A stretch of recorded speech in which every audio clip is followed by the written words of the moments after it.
We're living in the midst of a revolution. Look around you and you can see technology is driving change. Our needs are changing, so our cities are changing. And architects are meeting these challenges head on. But they have a unique problem. How do you address the need for more space? Vishaan Chakrabarti's career is built on answering that question. He's received accolades for his work in transforming pre-existing urban spaces to fit the needs of our changing world. I met with Vishaan in the capital of American architecture, New York City. With an impressive career spanning over 2.5 decades, Vishaan Chakrabarti is known for helping shape Williamsburg, one of New York's trendiest neighborhoods. He accomplished this while also serving as Manhattan's Director of City Planning under the city's acclaimed mayor, Mike Bloomberg. I believe that the answer is hiding in plain sight. He's authored multiple books and is the founder of the Practice for Architecture and Urbanism. This is not just an aesthetic issue, mind you. He's given TED Talks providing insights on how we build the world around us. That would enable us to design humane streets again. He's even been featured in an advertisement for British Airways. Amid the hustle and bustle of a busy New York City day, we met for a quick discussion on how we're reshaping our cities and their surroundings and what this means for our environment. One of the knocks against urban environments is like it's a concrete jungle, but this is what's so nice about New York is these oases. Talk to us about how that's kind of an integral part of the city, like these spaces. Sure. I mean, we have glorious parks, and there's obviously world famous ones like Central Park, which is 800 acres and it's huge, but there's a lot of pocket parks around our neighborhoods. And increasingly, developers have figured out that, being proximate to a park adds a lot of value. People want to be around greenery. And so this project that we're walking through, this is about a 7-acre park that's all privately funded. And it came through the course of a very controversial rezoning that took this old manufacturing site and said, okay, we can put housing here and office space here and make it a mixed-use project right on the East River. And so we started this master plan in 2010 with a very good landscape architect named Field Operations, a woman named Lisa Switkin, who is the partner who designed all the greenery and the benches and so forth that you see around you. And a lot of her work was focused on making sure that this industrial character of what has been here historically was still resonating, in the cranes and all of this. And so when it came our turn to move from doing master planning to doing architecture, we were asked to do the refinery building. So that's a landmark structure. Every floor is kind of different, so you always get these different views. The light is very beautiful in there. And then Lisa, the landscape architect, introduced what's known as biophilia into the building, where you introduce a lot of nature into the building. Oh, wow. So when you are in the office space, you're looking out at greenery and so forth. And so to me, I think of places like this as the antidote to social media, right? So if social media is dividing us as a culture, I think of places like this as the glue, the connective tissue that we can have as a culture. Let me ask you this final question. Do you see yourself as an architect or an activist or both? Oh, very much both. I mean, we're a social impact firm. We only do certain kinds of work. We argue for an urban existence. For instance, we just started all this crazy work on Penn Station that actually came from advocacy that we were doing with the New York Times and the New York Times editorial board. And so, as architects, we have this skill that I think is undersung, which is we can visualize things, help people visualize things that don't exist. We are building things that are hopefully beautiful, but also are in the service of a community. And so we have to be advocates. Later, we sat down to discuss what our actions have done for our planet. I want to start with your TED Talk. And I wrote down this line from your TED Talk because I loved it. This is not a scary talk, I promise you. And there's nervous laughter because you'd already scared the bejesus out of everybody in the audience. Talk to us about the construction of how you started that and then how you segued into that and then kind of used it as a launch pad to get your message across. Well, as an architect and as an urbanist, I also think of myself as an environmentalist. And I think if you're going to talk about climate change, you have to talk about people because we're the primary generators of climate change. And so that talk began with this statement about the fact that, most demographers think that we're stabilizing at a global population of like 10 to 11 billion people by the end of this century. We're about 7.7 right now. And I cracked a joke about the number of cousins I have in India. I have about 51 first cousins. And the importance of saying this is not a scary talk is I find that if you're at a cocktail party and you say, there's about 7.7 billion people, there's going to be 10 billion people, and it immediately frightens people. And I think that's because we live with the false narrative that we don't have the resources to support a healthy planet and an ecological planet of 10 billion people. So the talk tries to unpack what both the problem is and what the solutions are in terms of how people live.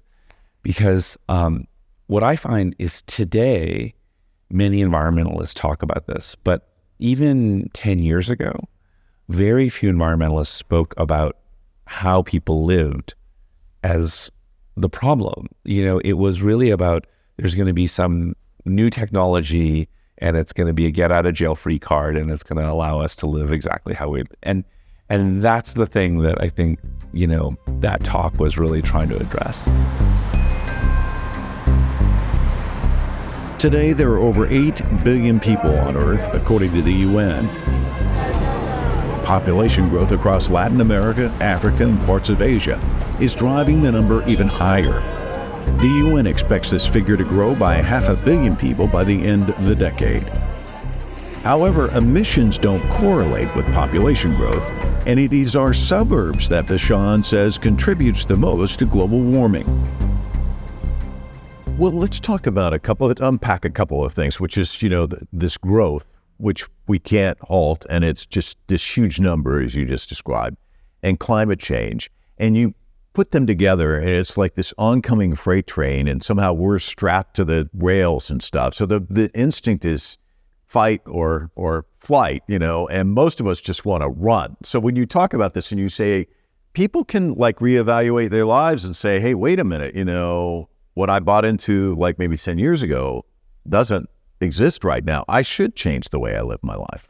Yeah, which is, to me, it's a very personal set of decisions, right? How one lives. And I'm not out there trying to impose a particular lifestyle on anyone.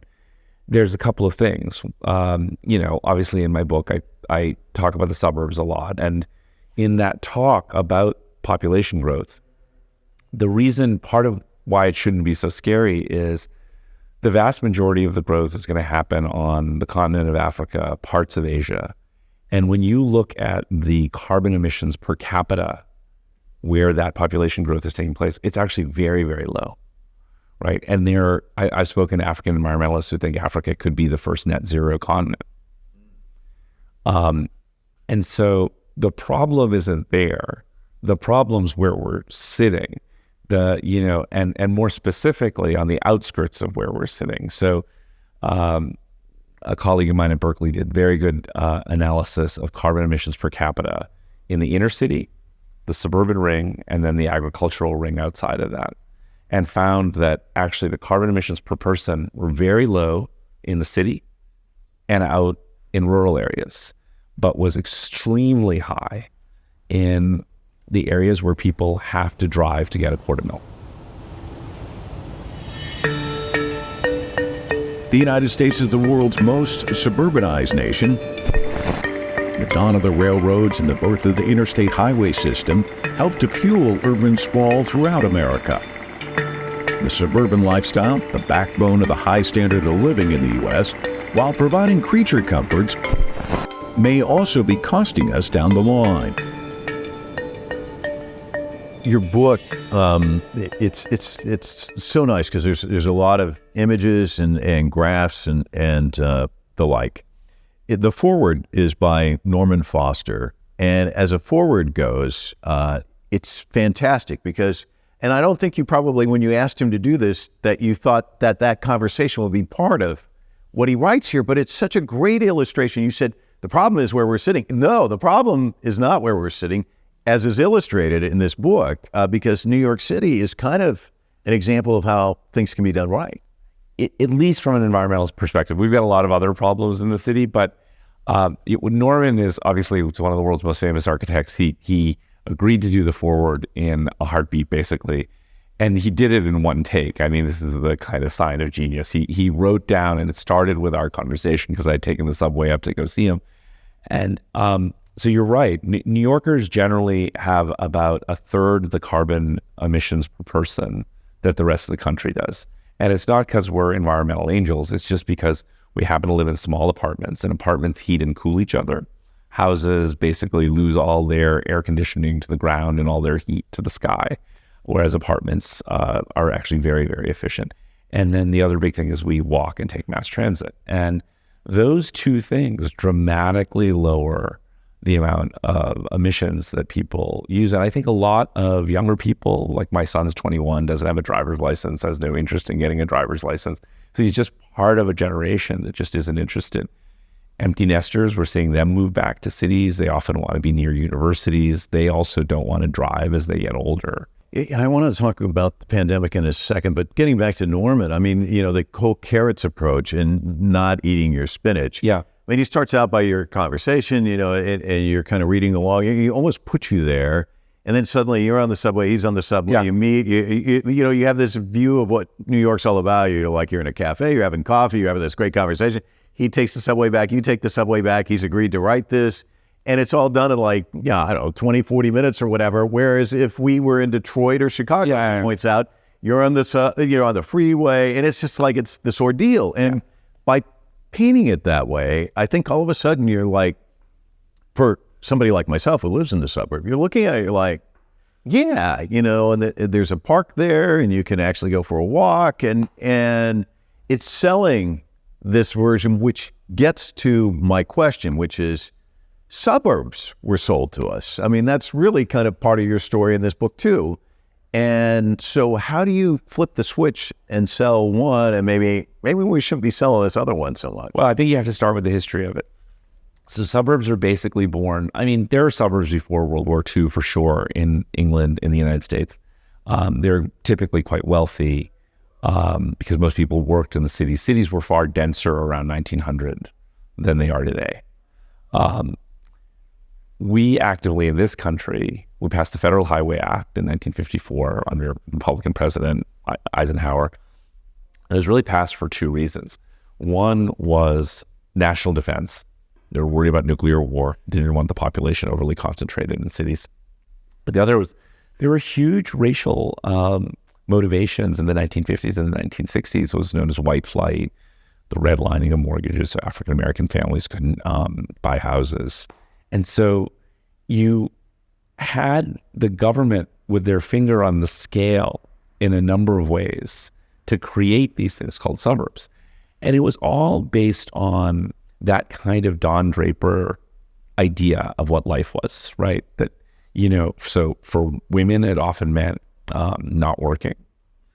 And for children, it meant living this kind of life in a rarefied bubble, And I think that through the 60s and the 70s, we started seeing that, maybe they're saying, you think about movies like The Stepford Wives, and then more recently a movie like Get Out, where it starts really questioning and pulling apart those narratives. So to me, this issue of lifestyle also is very much about what's the narrative behind a good life. So we were told the American dream was about a suburban house and a car. The historian James Truslow Adams, who wrote the whole idea of the American dream, never wrote about houses and cars. It was an idea from the 1930s about equal opportunity for every American. So if we change the dream, we change the lifestyle, right? And so if people now have a dream to live more efficient lives, live with more diversity in their lives, and then I think the 800-pound gorilla, the raising of kids. So we raised both of our kids in the city. And Luckily, we like bought an apartment a long time ago before prices went absolutely crazy.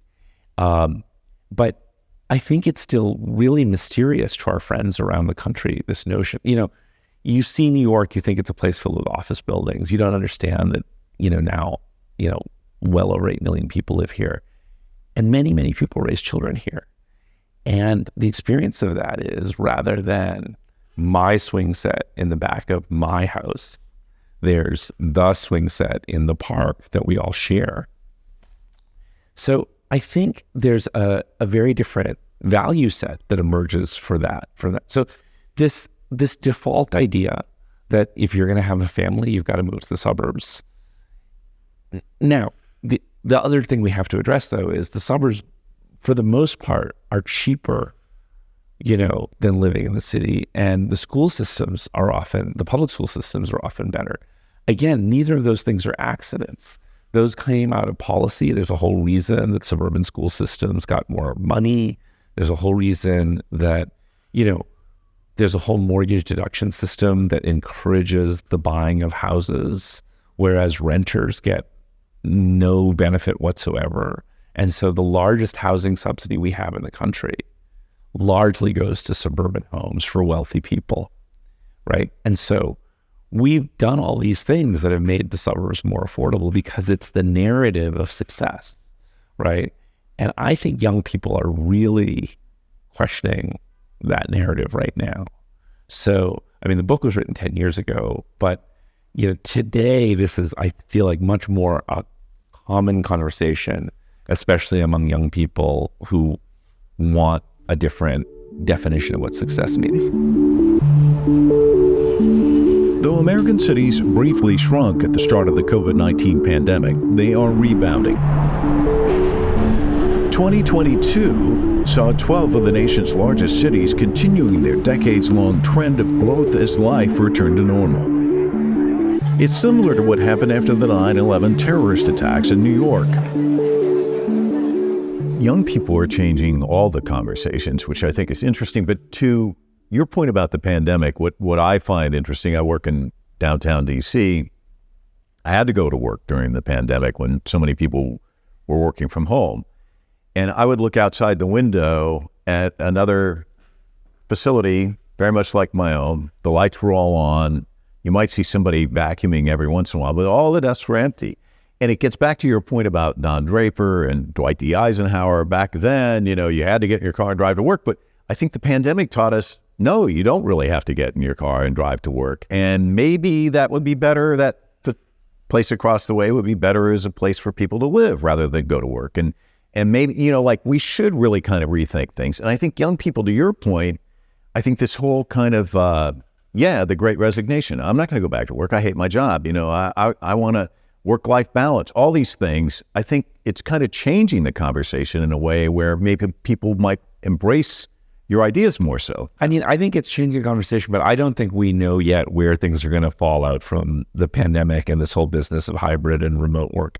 First of all, we should remember there's a whole class of workers who can't work remotely, are people who run our subways and clean our parks.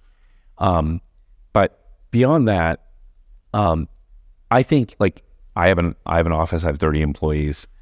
Most of them enjoy being together. They did not come to New York City, right, to work in a studio apartment or live in their mom's basement. Young people gravitate to cities because of all of the serendipitous life that happens here, right? All of the fun things you can do and all of the things that happen that are unexpected. Cities, if nothing else, are filled with this notion of positive social friction of the unexpected is happening all the time. If you want a very predictable life, the city is not typically where you want to live. And I don't think young people want that level of predictability for the most part. I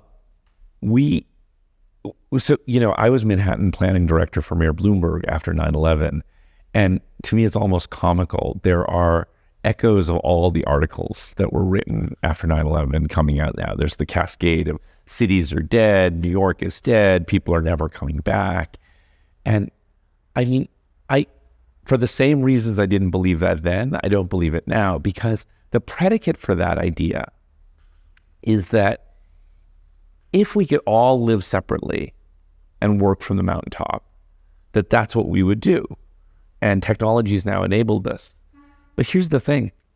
History completely belies this idea. If you look at ancient China, ancient India, across Mesoamerica, there people built cities not just for economic reasons and trade. They built them for spiritual and social and cultural reasons, the pyramids, all of these things that people built because they had this notion of like, we build a world together. I don't think you're going to undo that in terms of who human beings are. And so you're seeing that the world has been urbanizing. As we see this population growth occurring, the world is urbanizing. I don't think the pandemic is really going to change that much. There are questions about should some office buildings be converted to residential, but Nora Foster and I are collaborating on a new bank headquarters building in Midtown Manhattan, and that's a building for 15,000 workers to come to every day. And I think that there's this bet that people love this life, and they're gonna keep it going. Despite already being America's largest city, New York is still growing. Centuries of development haven't stopped the city's population from increasing at a nearly 5% rate annually. For architects like Vishaan, the question of where these people will live and work is never ending.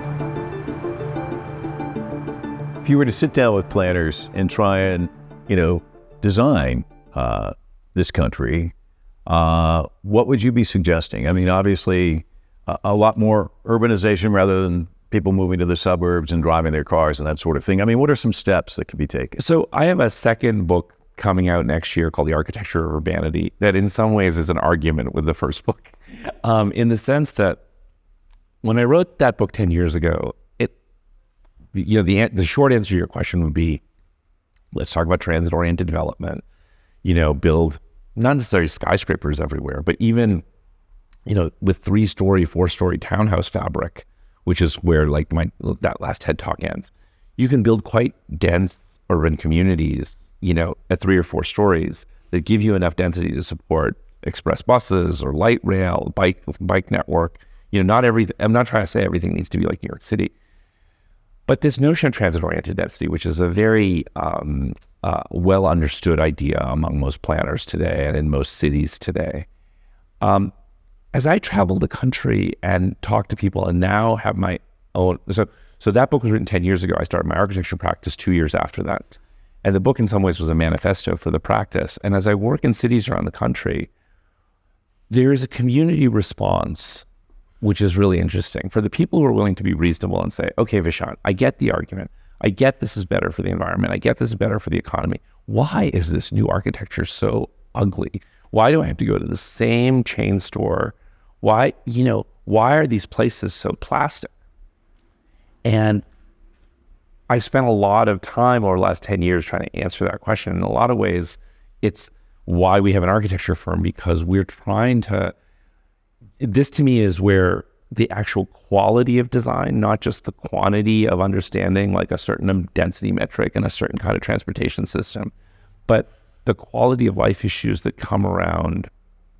I think we're going to see Domino creating places that are incredibly place specific, that can't be anywhere else, that connect people to their narratives and cultures, is a huge part of what good design does. So the quick answer is sure, transit-oriented density, let's build a better kind of urbanism. Just have one final question. Here in the U.S., everybody talks about American exceptionalism and the bridges are crumbling and all that sort of thing. We don't want to acknowledge it. We look away. But you do have a passport and you do travel. Is there a place in the world where you go and you say, aha, they're getting it right? There are examples all over the world. There's examples in Latin America. I mean, certainly the transit systems in East Asia. When I first went to Japan, I think we were riding around on the surface rail for like 4 days before we realized there was a subway system underneath us. I mean, the layers and layers of infrastructure are extraordinary. The mayor of Paris, Anne Hidalgo, is a heroine of mine. I mean, she has really taken a lot of political courage to make that a much more bicycle and pedestrian friendly city. London's built Crossrail, which, I mean, again, you see extraordinary investments in rail. And I also don't want to leave out American cities. There are certain American cities that are actually doing some really interesting things. I'm part of the National Endowment for the Arts has this thing that brings mayors together with architects and urban planners called the Mayor's Institute for City Design. And I meet with a lot of mayors from around the country. And a lot of them are doing very smart things in terms of, especially the college town mayors, Madison, Wisconsin. These places are becoming very popular. And so I see examples of good things happening all over the world. I don't think there's any one place that's doing it right. What scares me actually more is when you see the advertisements for the city in the desert in Saudi Arabia that's built from scratch and it's going to be, net zero and it was built with slaves and it's not about, again, finding silver bullets. It's about amplifying the existing world, right? So like we go to Domino, there was an old sugar refinery. How do we turn that into something that's really exquisite for the future? So to me, it's never about like some one size fits all solution, but rather going to a place, really seeing what's there, and then using what skills we have to pull out the best of it. Vishaan, what a delight. Thank you so much. Thank you.